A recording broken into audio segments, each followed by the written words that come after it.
Hi friends, welcome back to our channel. ನಾನು ನಿಮ್ಮ ಅಶ್ವಿನಿ. ಎಲ್ಲರೂ ಹೇಗಿದ್ದೀರಾ? ನಾನಂತೂ ತುಂಬ ಚೆನ್ನಾಗಿದ್ದೀನಿ. ಹಾಗೆ ನೀವು ಕೂಡ ತುಂಬ ಚೆನ್ನಾಗಿದ್ದೀರ ಅಂತ ಅಂದ್ಕೊಳ್ತಾ ಇದ್ದೀನಿ. ಇವಾಗ ತಾನೇ ವ್ಲಾಗ್ನ ಸ್ಟಾರ್ಟ್ ಮಾಡಿದೆ. ಬೆಳಗ್ಗೆ ಟಿಫನ್ನಿಗೆ ಇವತ್ತು ಉಪ್ಪಿಟ್ಟು ಮಾಡಿದ್ದೀನಿ. ಈ ವ್ಲಾಗ್ ಬಂದು ಮಂಡೇ ವ್ಲಾಗ್, ಅಂದರೆ ನೆನ್ನೆನ ಒಂದು ವಿಡಿಯೋ. ಉಪ್ಪಿಟ್ಟು ಮಾಡಿದ್ದೀನಿ. ಹಾಗೆ ಮಕ್ಕಳಿಗೆ ಬೇರೆ ಸ್ವಲ್ಪ ಟಿಫನ್ ಕೂಡ ರೆಡಿ ಮಾಡಿದ್ದೀನಿ. ಲಂಚ್ ಬಾಕ್ಸ್ಗೆ ಬೇರೆ ಕೊಟ್ಟು ಕಳಿಸ್ತೀನಿ. ಇವಾಗ ತಿನ್ನಲಿಕ್ಕಂತ ಹೇಳಿ ಉಪ್ಪಿಟ್ಟು ಮಾಡಿದ್ದೀನಿ. ಉಪ್ಪಿಟ್ಟು ಅಂದರೆ ಸ್ವಲ್ಪ ಜಾಸ್ತಿನೇ ಇಷ್ಟಪಡ್ತಾರೆ ಮನೇಲಿ. ಯಾವ ಟೈಮಲ್ಲಿ ಬೇಕಾದ್ರೂ ನೀವು ಉಪ್ಪಿಟ್ಟು ಮಾಡಿದ್ರು ಕೂಡ ತುಂಬ ಇಷ್ಟಪಟ್ಕೊಂಡು ತಿಂತಾರೆ. ಬೆಳಗ್ಗೆ ಆದ್ರೂ, ಮಧ್ಯಾಹ್ನ ಆದ್ರೂ, ರಾತ್ರಿ ಆದ್ರೂ ಕೂಡ ಉಪ್ಪಿಟ್ಟು ಮಾಡಿದರೆ ಆರಾಮ್ಸೆ ತಿಂತಾರೆ. ನನಗೆ ಟೆನ್ಷನ್ನೇ ಇಲ್ಲ.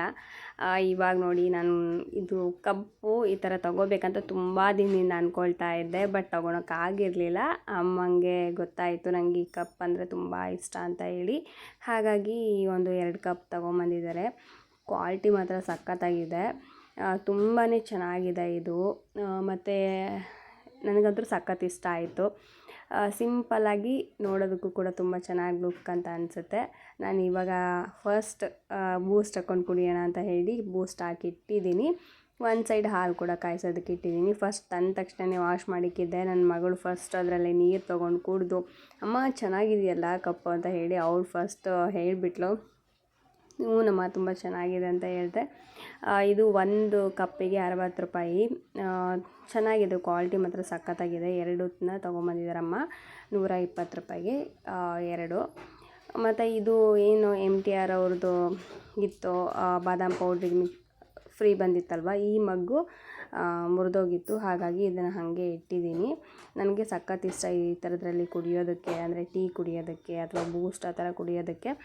ಅದು ಮುರಿದೋಗಿತ್ತಲ್ವ, ಸೊ ಅದನ್ನ ಹಂಗೆ ಇಟ್ಕೊಂಡಿದ್ದೆ.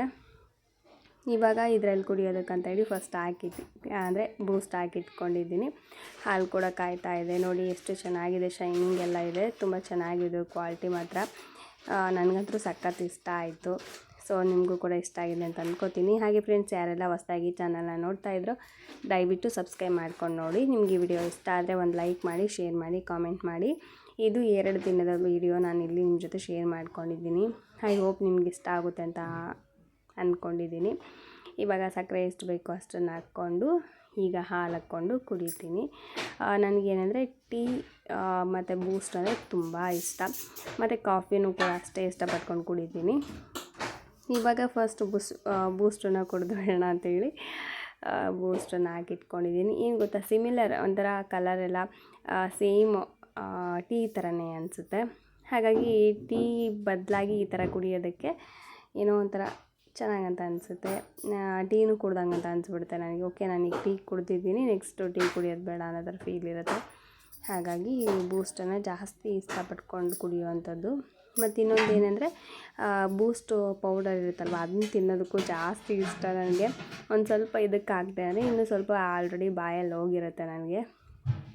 ಹಾಗೆ ತಿನ್ನೋದಕ್ಕೂ ಕೂಡ ತುಂಬ ಇಷ್ಟಪಟ್ಕೊಂಡು ತಿಂತೀನಿ. ಅದೇ ಬುದ್ಧಿನೇ ನನ್ನ ಮಕ್ಕಳಿಗೆ ಇಬ್ರಿಗೂ. ಅವರಿಬ್ಬರು ಹಾಗೆ ಮಾಡ್ತಾರೆ. ಅವರು ಕೂಡ ಬೂಸ್ಟು ಈ ಥರ ಹಾಲಲ್ಲಿ ಹಾಕ್ಕೊಂಡು ಕುಡಿತಾರೋ ಇಲ್ಲೋ ಗೊತ್ತಿಲ್ಲ, ಆದರೆ ಪೌಡರ್ ಮಾತ್ರ ತಿನ್ನೋದಕ್ಕೆ ಸಖತ್ ಇಷ್ಟಪಡ್ತಾರೆ. ಈಗ ಬೂಸ್ಟೆಲ್ಲ ಕುಡ್ದಿದ್ದಾದಮೇಲೆ ಈಗ ಅಮ್ಮ ಒಲೆನ ಕ್ಲೀನ್ ಮಾಡ್ತಾಯಿದ್ರು.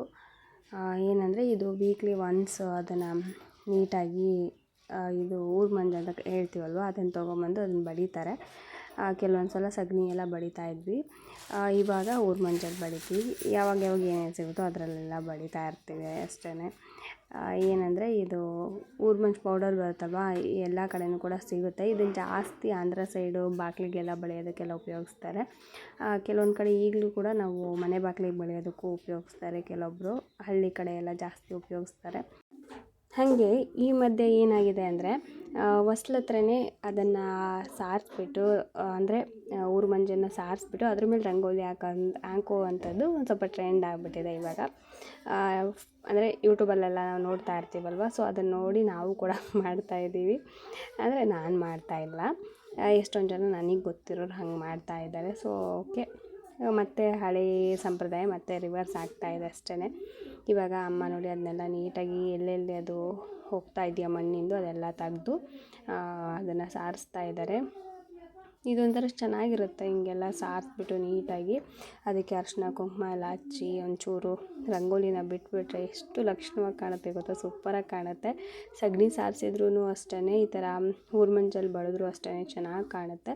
ಒಂಥರ ಏನೋ ಅಟ್ರಾಕ್ಟಿವ್ ಆಗಿ ಕಾಣಿಸುತ್ತೆ. ನನಗಂತೂ ಸಖತ್ ಇಷ್ಟ. ಇದು ಬಳಿಯೋವರೆಗೂ ವೆಯ್ಟ್ ಮಾಡ್ತೀನಿ. ಬಳ್ದಿದ್ದಾದ್ಮೇಲೆ ನಾನೇ ರಂಗೋಲಿ ಹಾಕೋದಕ್ಕೆ ಹೋಗ್ಬಿಡ್ತೀನಿ.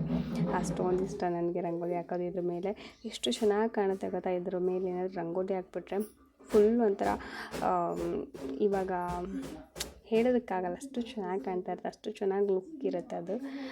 ನಾವೇನಾದರೂ ಆ ಥರ ಎಲ್ಲ ನೀಟಾಗಿ ರಂಗೋಲಿನ ಬಿಡಿಸ್ಬಿಟ್ರೆ, ನೀವು ಹೆಂಗೆ ಬಿಡಿಸಿದ್ರು ಅದ್ರ ಮೇಲೆ ಮಾತ್ರ ಸಖತ್ತಾಗಿ ಲುಕ್ ಕಾಣಿಸುತ್ತೆ. ಅದರಲ್ಲಿ ಇನ್ನೂ ಚೆನ್ನಾಗಿ ಬಿಡಿಸ್ಬಿಟ್ವಿ ಅಂದರೆ ಮುಗ್ದೇ ಹೋಯ್ತು, ದೃಷ್ಟಿನೇ ತಾಗೋಗುತ್ತೆ, ಅಷ್ಟು ಚೆನ್ನಾಗಿ ಅಂತ ಅನಿಸುತ್ತೆ. ಇವಾಗ ಅದನ್ನು ನೋಡಿ ಅಮ್ಮ ಬಳಿತಾ ಇದ್ದಾರೆ. ಅಮ್ಮಂಗಂತೂ ಇದು ಒಲೆ ಹತ್ರ ಯಾವಾಗಲೂ ಕೂಡ ನೀಟಾಗಿರ್ಬೇಕು ಅನ್ನೋದು ಅಮ್ಮಂಗೆ. ನಾವು ಹಾಗೇ ಬೆಳಗ್ಗೆ ಎದ್ದ ತಕ್ಷಣ ಅದೆಲ್ಲ ಕಸ ಎಲ್ಲ ತೆಗೆದು ಅದೆಲ್ಲ ಧೂಳ ಎಲ್ಲ ಅಂದ್ಕೊಂಡು ಒಲೆ ಹಚ್ತೀವಿ. ನೋಡ್ತಾ ಇದ್ರಲ್ವ, ಇನ್ನೂ ಕೂಡ ನಿಮ್ಗೆ ಅರಿಶಿನ ಕುಂಕುಮ ಕಾಣುತ್ತೆ.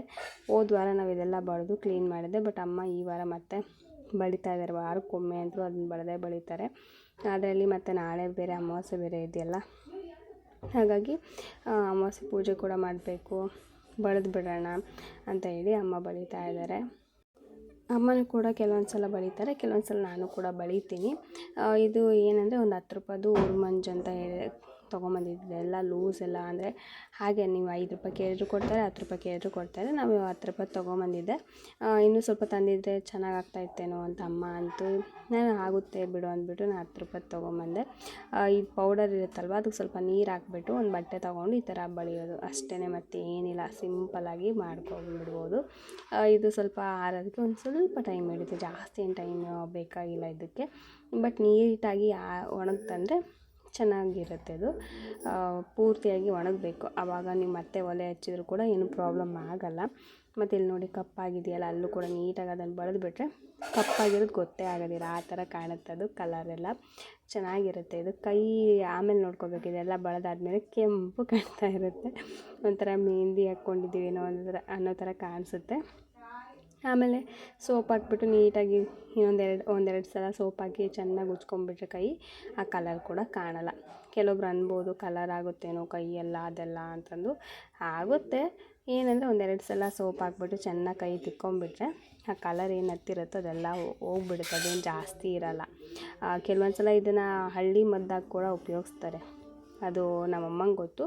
ನೆಕ್ಸ್ಟ್ ವೀಡಿಯೋದಲ್ಲಿ ಅದನ್ನು ಶೇರ್ ಮಾಡ್ಕೊತೀನಿ. ಈ ವಿಡಿಯೋ ಇವತ್ತಿನ ವಿಡಿಯೋ ಅಮಾವಾಸ್ಯೆ ದಿನ ನಮ್ಮ ಮನೇಲಿ ಯಾವಾಗಲೂ ಕೂಡ ಫಳಾರ ಇಟ್ಬಿಟ್ಟು ಪೂಜೆ ಮಾಡ್ತೀವಿ. ಏನಕ್ಕಂದರೆ ನಮ್ಮ ಮನೇಲಿ ಅಜ್ಜಯ್ಯನ ನಡ್ಕೋತೀವಲ್ವ, ಹಾಗಾಗಿ ಅಜ್ಜಯ್ಯನಿಗೆ ಇಷ್ಟವಾದಂಥ ನೈವೇದ್ಯ ಫಳಾರ, ಮಂಡಕ್ಕಿ ಫಳಾರ. ಹಾಗಾಗಿ ಫಳಾರನ ಇಟ್ಬಿಟ್ಟು ಇವತ್ತು ಪೂಜೆನ ಮಾಡಿದ್ದೀನಿ. ಸಾರಿ, ನಾನಲ್ಲ, ಅಮ್ಮ ಪೂಜೆನ ಮಾಡಿದ್ದಾರೆ. ಹೇಗೆ ಮಾಡಿದ್ದಾರೆ ಕಾಮೆಂಟ್ ಮಾಡಿ ಆಯಿತಾ. ಹಾಗೆ ನನಗೆ ಯಾಕೋ ಗೊತ್ತಿಲ್ಲ, ರಾಘವೇಂದ್ರ ಸ್ವಾಮಿ ಫೋಟೋಕ್ಕೆ ಗಂಧ ಇಟ್ಟಾಗ ಏನೋ ಒಂಥರ ಅದು ನಂಗೆ ಏನೋ ಬಿಕೋ ಅಂತ ಅನ್ನಿಸ್ತಾ ಇತ್ತು. ಹಾಗಾಗಿ ನಾನು ವಿಭೂತಿ ಕಟ್ಟಿ ಹೇಳ್ತಿದ್ದೀನಿ, ಬಟ್ ಕುಂಕುಮ ಹಚ್ಚಿಲ್ಲ. ಮತ್ತು ಆಂಜನೇಯಂದು ಫೋಟೋ ಇದೆಯಲ್ಲ, ಅದಕ್ಕಷ್ಟೇ ನಾನು ಕುಂಕುಮ ಇಟ್ಟಿದ್ದೀನಿ ಅದರೊಳಗಡೆ. ಮತ್ತು ರಾಯರ ಫೋಟೋಕ್ಕೆ ಮಾತ್ರ ಏನು ಕುಂಕುಮ ಏನು ಹಚ್ಚಿಲ್ಲ ನಾನು. ಹಾಗೆ ಇಲ್ಲಿ ನಮ್ಮ ಮನೆಯವ್ರು ಗಾಡಿ ಎಲ್ಲ ಕ್ಲೀನ್ ಮಾಡ್ತಾಯಿದ್ರು. ಇವತ್ತು ಅಮಾವಾಸ್ಯೆ ಬೇರೆ ಅಲ್ವಾ, ಗಾಡಿಗೆಲ್ಲ ಪೂಜೆ ಮಾಡಬೇಕು ಅಂತ ಹೇಳಿ. ಯಾಕಂದರೆ ನಮ್ಮನ್ನು ಸೇಫ್ಟಿಯಾಗಿ ಕರ್ಕೊಂಡೋಗಿ ಕರ್ಕೊಂಬರೋವಂಥದ್ದು ಈ ವೆಹಿಕಲ್ಲು. ಹಾಗಾಗಿ ಸ್ವಲ್ಪ ಅಮಾವಾಸ್ಯೆ ಬೇರೆ, ಹಾಗಾಗಿ ಇದನ್ನು ಕ್ಲೀನಾಗಿ ವಾಶ್ ಮಾಡ್ತಾ ಇದ್ದಾರೆ. ಮತ್ತು ಇನ್ನೊಂದು ಏನಂದರೆ, ಇದು ಮಣ್ಣೆತ್ತಿನ ಅಮಾವಾಸ್ಯೆ, ಮಣ್ಣಲ್ಲಿ ಎತ್ತುಗಳನ್ನೆಲ್ಲ ಮಾಡಿಬಿಟ್ಟು ಅದನ್ನು ಇಟ್ಟು ಪೂಜೆ ಎಲ್ಲ ಮಾಡ್ತಾರೆ. ಸೊ ನಿಮ್ಮ ಕಡೆ ಯಾರಾದರೂ ಮಾಡ್ತೀರಾ ನೀವು? ಹಾಗಿದ್ರೆ ಕಾಮೆಂಟ್ ಮಾಡಿ ತಿಳಿಸಿ. ಹಾಗೆ ಇದ್ರ ವಿಶೇಷತೆ ಏನಂತಲೂ ಕೂಡ ದಯವಿಟ್ಟು ಹೇಳಿ. ಗೊತ್ತಿಲ್ಲದಿರೋರು ಕೂಡ ಅದು ಸ್ವಲ್ಪ ಮುಟ್ಲಿ ಅನ್ನೋ ಒಂದು ಕಾರಣಕ್ಕೆ ಹೇಳ್ತಾ ಇದ್ದೀನಿ. ಹಾಗೆ ನಮ್ಮ ಮನೆಯವರೆಲ್ಲ ಕ್ಲೀನ್ ಮಾಡ್ತಾ ಇದ್ರಲ್ಲ, ಇಲ್ಲಿ ನಾನು ನೀರು ತರೋದಕ್ಕಂತೇಳಿ ಬಂದೆ. ನೀರು ಸ್ವಲ್ಪ ಬಂದಾಗಿಬಿಟ್ಟಿತ್ತು, ಸಣ್ಣಗೆ ಬರ್ತಾಯಿದ್ವು, ಅವನ್ನೇ ಹಿಡ್ಕೊಳ್ತಾ ಇದ್ದೀನಿ. ಇದನ್ನು ಬೋರ್ ನೀರು ಬೆಳಗ್ಗೆ ಒಂದು ಟೈಮ್ ಸಂಜೆ ಒಂದು ಟೈಮ್ ಅಂತೂ ಬೀಳ್ತಾರೆ. ಕೆಲವೊಂದು ಸಲ ಆದರೂ ಬಿಡೋದೇ ಇಲ್ಲ, ಒಂದು 4-5 ದಿನ ಆದರೂ ಬರೋಲ್ಲ. ಹಾಗಾಗಿ ಸ್ವಲ್ಪ ಜಾಸ್ತಿನೇ ತುಂಬಿಸ್ಕೊಂಡು ಸ್ಟಾಕ್ ಮಾಡಿ ಇಟ್ಕೊಂಡ್ಬಿಡ್ತೀವಿ. ಜಾಸ್ತಿ ಯಾಕಂದರೆ ನಾವು ಬೋರ್ ನೀರನ್ನೇ ಬಳಸೋದ್ರಿಂದ, ಹಾಗಾಗಿ ಬೋರ್ ನೀರೇ ಬೇಕಾಗತ್ತಂತೇಳಿ ತುಂಬಿಸಿ ಇಟ್ಕೊತೀನಿ. ಇವಾಗ ಮನೆ ಒಳಗಡೆ ಬಂದೆ, ನನ್ನ ಮಗಳು ಸ್ನಾನಕ್ಕಂತ ಹೇಳಿ ಅಮ್ಮ ನೀರು ತೋಡ್ಕೊಡು ಅಂತ ಹೇಳಿ ಬಕೆಟ್ ಕೊಟ್ಟಳು. ಇವಾಗ ಸ್ನಾನಕ್ಕೆ ನೀರು ತೋಡೋದಕ್ಕಂತ ಹೇಳಿ ಇವಾಗ ಬಂದಿದ್ದೀನಿ. ಒಲೆ ನೋಡಿದರೆ ಹೋಗಿಬಿಟ್ಟಿದೆ. ಇವಾಗ ಮತ್ತೆ ಹಚ್ಚಬೇಕು. ಹಚ್ಚೋದೇ ಒಂದು ಸಂಕಟ. ಕೆಲವೊಂದು ಸಲ ಬೇಗ ಹತ್ತೋದೇ ಇಲ್ಲ, ಅದು ಉಬ್ಬಿ ಸಾಕಾಗ್ಬಿಡುತ್ತೆ. ಇದೊಂದು ಚೀಲದಲ್ಲಿ ಏನಂದರೆ ಬೆಂಡಿರುತ್ತಲ್ವ, ಮೆಕ್ಕೆಜೋಳದ್ದು, ಅದನ್ನು ತುಂಬಿಸಿಟ್ಟಿದ್ದೀವಿ. ಸೊ ಇದನ್ನು ಹಾಕಿ ಒಲೆ ಹಚ್ಚಿದರೆ ಅದು ಚೆನ್ನಾಗಿ ಹತ್ಕೊಳುತ್ತೆ ಮತ್ತು ಕೆಂಡ ಕೂಡ ಚೆನ್ನಾಗಿರ್ತವೆ, ಬೇಗನೆ ಒಲೆ ಆರಲ್ಲ. ಹಾಗಾಗಿ ಅದನ್ನು ಕೂಡ ಉಪಯೋಗಿಸ್ತೀವಿ. ಮತ್ತು ಈಗ ಕಟ್ಟಿಗೆ ಇಟ್ಬಿಟ್ಟು ಊದಬೇಕು.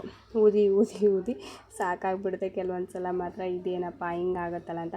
ಕೆಲವೊಂದು ಸಲ ಅಂತೂ ನಾವು ಬೇಡ ಅಂದರೂ ಕೂಡ ಸುಮ್ಮನೆ ಉರಿತಾ ಇರುತ್ತೆ. ಕೆಲವೊಂದು ಸಲ ಬೇಕಪ್ಪ ಇದು ಬೇಗ ನೀರು ಕಾಯಲಿ ಅಂತ ಹೇಳಿ ಎಷ್ಟು ಊದಿದ್ರು ಹೆಂಗೆ ಹಚ್ಚಿದ್ರು ಕೂಡ ಅದು ಹತ್ತೋದೇ ಇಲ್ಲ.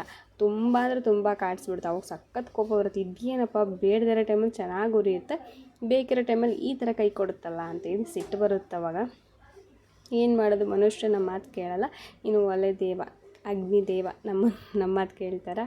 ಸೊ ಏನು ಮಾಡೋದಕ್ಕಾಗಲ್ಲ, ಅಡ್ಜಸ್ಟ್ ಮಾಡ್ಕೊಂಡು ಮಾಡಲೇಬೇಕು. ನನಗಂತೂ ತುಂಬ ಇಷ್ಟ ಒಲೆಯಲ್ಲಿ ಅಡುಗೆ ಮಾಡೋದು.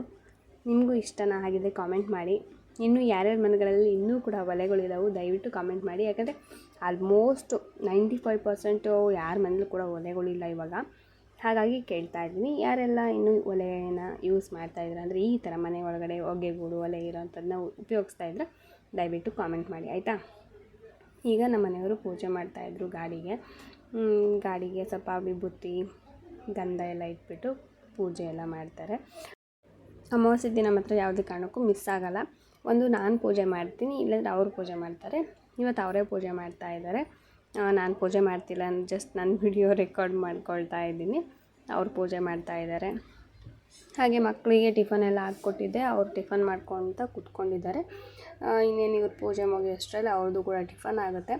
ಟಿಫನ್ ಆದಮೇಲೆ ಮತ್ತೆ ಅವ್ರನ್ನ ರೆಡಿ ಮಾಡಬೇಕು, ಮತ್ತು ಸ್ಕೂಲಿಗೆ ಕಳಿಸ್ಬೇಕು, ಅಷ್ಟೇ ಇವತ್ತು. ಸೊ ಇವತ್ತು ಒಂದು ಶಾರ್ಟ್ ವಿಡಿಯೋ ಜೊತೆ ನಾನು ಮತ್ತೆ ಬಂದಿದ್ದೀನಿ. ಯಾಕೋ ತುಂಬ ಟೈಮ್ ಆಗೋಯ್ತು. ಈ ಮಧ್ಯೆ ವೀಡಿಯೋಸ್ ಕೂಡ ನಾನು ಸರಿಯಾಗಿ ಪೋಸ್ಟ್ ಮಾಡ್ತಾಯಿಲ್ಲ. ಕೆಲವೊಂದು ಕಾರಣಗಳು, ಕೆಲವೊಂದು ಹೆಲ್ತ್ ಇಶ್ಯೂಸ್, ಹಂಗಾಗಿ ನಾನು ವಿಡಿಯೋ ಪೋಸ್ಟ್ ಮಾಡ್ತಾಯಿಲ್ಲ. ಬಟ್ ಆದಷ್ಟು ಬೇಗನೆ ಎಲ್ಲ ವೀಡಿಯೋಗಳನ್ನ ಹಾಕೋದಕ್ಕೆ ಟ್ರೈ ಮಾಡ್ತೀನಿ. ಇದೇ ರೀತಿ ನಿಮ್ಮ ಪ್ರೀತಿ ಯಾವಾಗಲೂ ನನ್ನ ಮೇಲೆ, ನನ್ನ ಫ್ಯಾಮ್ಲಿ ಮೇಲೆ ಇರಲಿ ಅಂತ ಹೇಳಿ ಕೇಳ್ಕೊತೀನಿ. ಹಾಗೆ ನಮ್ಮ ಮನೆಯವ್ರ ಚಾನಲ್ ಏನಿದೆ ಅದಕ್ಕೂ ಕೂಡ ನಿಮ್ಮ ಸಪೋರ್ಟ್ ಬೇಕು. ಇನ್ನೇನು 1000 ಸಬ್ಸ್ಕ್ರೈಬರ್ಸ್ ಆಗೋದಕ್ಕೆ ಸ್ವಲ್ಪನೇ ಜನ ಇರೋದು. ದಯವಿಟ್ಟು ಯಾರೆಲ್ಲ ಇನ್ನೂ ಆ ಚಾನಲ್ನ ನೋಡಿಲ್ವೋ ಅಥವಾ ದಯವಿಟ್ಟು ಹೋಗಿ ಒಂದು ಸಲ ನೋಡಿ. ಅಜ್ಜು ಸ್ಟೋರಿ ರೈಟರ್ ಅಂತ ಹೇಳ್ಬಿಟ್ಟು ದಯವಿಟ್ಟು ಹೋಗಿ ನೋಡಿ. ನಾನು ಕಮ್ಯುನಿಟಿ ಪೋಸ್ಟಲ್ಲಿ ಕೂಡ ನಾನು ಪೋಸ್ಟ್ ಮಾಡಿದ್ದೀನಿ ಅವರು ಒಂದು ಚಾನಲ್ ಲಿಂಕ್ನ. ಸೊ ಇವತ್ತು ಕೂಡ ನಾನು ಕಾಮೆಂಟ್ ಬಾಕ್ಸಲ್ಲಿ ಅವ್ರ ಚಾನಲ್ ಲಿಂಕ್ನ ಹಾಕಿರ್ತೀನಿ. ದಯವಿಟ್ಟು ಹೋಗಿ ನೋಡಿ, ಸಪೋರ್ಟ್ ಮಾಡಿ, ಬೇಗನೆ 1000 ಸಬ್ಸ್ಕ್ರೈಬರ್ಸ್ನ ಮಾಡಿಕೊಡಿ ಅಂತೇಳಿ ಕೇಳ್ಕೊತೀನಿ. ದಯವಿಟ್ಟು ಸಪೋರ್ಟ್ ಮಾಡಿ ಫ್ರೆಂಡ್ಸ್. ಇಲ್ಲಿ ಹೂವು ಇಡೋದಕ್ಕೆ ಒಬ್ಬರು ಅಲ್ಲಿಕ್ಕು ಇಲ್ಲಿಕ್ಕು ಅಂದ್ಕೊಳ್ತಾ ಇದ್ವಿ, ಯಾಕಂದರೆ ಅಲ್ಲಿ ಪ್ಲೇಸ್ ಇಲ್ಲ. ಹಾಗಾಗಿ ಮತ್ತು ನಾನು ಬೇಡ, ಇಲ್ಲ ಹಿಂದೆ ಇಟ್ಬಿಡು, ಕಾಣದಿದ್ರು ಪರವಾಗಿಲ್ಲ ಅಂದ್ಬಿಟ್ಟು ಅಲ್ಲಿ ಇಡಿಸಿದ್ದೀನಿ. ಇವಾಗ ಅಲ್ಲಿಟ್ಬಿಟ್ಟು ಇವಾಗ ಊದಿನ ಕಡ್ಡಿ ಎಲ್ಲ ಬೆಳಗ್ತಾ ಇದ್ದಾರೆ. ಸೊ ಬೆಳಗಿದಾದ್ಮೇಲೆ ನಿಂಬೆಹಣ್ಣೆಲ್ಲ ಇಟ್ಬಿಟ್ಟು ಅದನ್ನು ತುಳಿದು ಅದಕ್ಕೊಂದು ದೃಷ್ಟಿ ತೆಗೆದ್ಬಿಟ್ರೆ ಮುಗ್ದೋಯ್ತು. ನಮ್ಮ ಪ್ರೀತಿಯ ವಾಹನ. ಇದನ್ನು ತೊಗೊಳೋದಕ್ಕೆ 10 ವರ್ಷ ಕಾದಿದ್ದೀವಿ ನಾವು. 10 ವರ್ಷದ್ದಾದಮೇಲೆ, ಅಂದರೆ 10 ವರ್ಷ ಆದಮೇಲೆ ತೊಗೊಂಡಿರೋಂಥ ಗಾಡಿ, ಫಸ್ಟ್ ಗಾಡಿ ಇದು ನಮ್ಮದು.